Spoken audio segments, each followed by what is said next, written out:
Simuka hapa. Pakana hapa kana. Ndiye tu. Ibaiba musondru koropa hapa. Kodoti chipota ni maziro. Mafunge tu girlfriend. Girlfriend undi kwa ndibaba, ndo ndibaba ndigarabe. Girlfriend rabe, ruge ndo. Itaisa ngarume baba wani. Itaisa ngarume. Baba Fiona, izo zvinyama iri kufura January kudai. Ana yapa asitombo ziti cabbage chi. Breast aitombo zivi kuti yakakiswe nyama kutanga rini. Unozodana ananga chipeta Christmas. Sina bonde kwa baba apati. Ungada itaka iri nyama. Unomozodana kachita ndezvi yaro mari.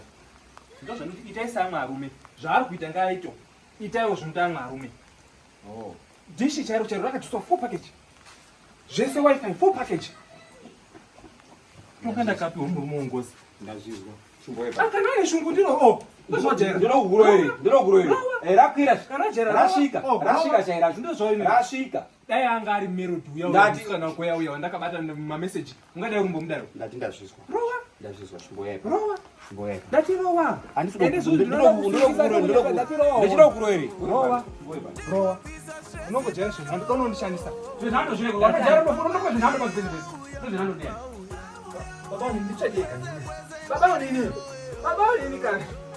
Mira. Baba nini? Mira. Mwana wataka nini? Kudai baba. Kudai. Baba inaizi ndiye kupamba. Yes. Oh, maswere. Maswere sasa. Swere. Timbotaura tiri kumba. Maswere semi. Aiwa zvomurigona sene nazo. Imwe muite zvomafambira. Iwo ndafambira mari yangu ere ndima. Baba. Apa. Padzasa. Baba ipo baba akabhadhara rent akapedza kari in advance. Apa akabhadhara rent in advance. Pamusoro pacho babacho akatenga imba.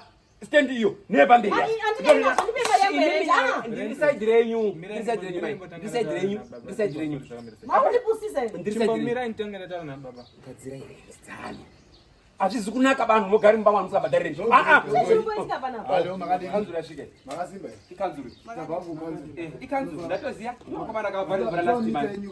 Mita iri hapo baba uneni. Tauraina na akomana. Tauraina na akomana. Tobhadhara. Ngari ukarwe. Reconnection fee unozoionera. Ndipe mari yangu ere. Reconnection inozobuda ere. Rega tine mafamily Baba. issues. Baba. Chiwa.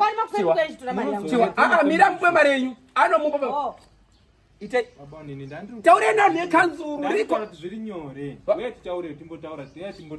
Mapotangu. Mwazviswa. Mapotangu. Mwazviswa zvinorwadza.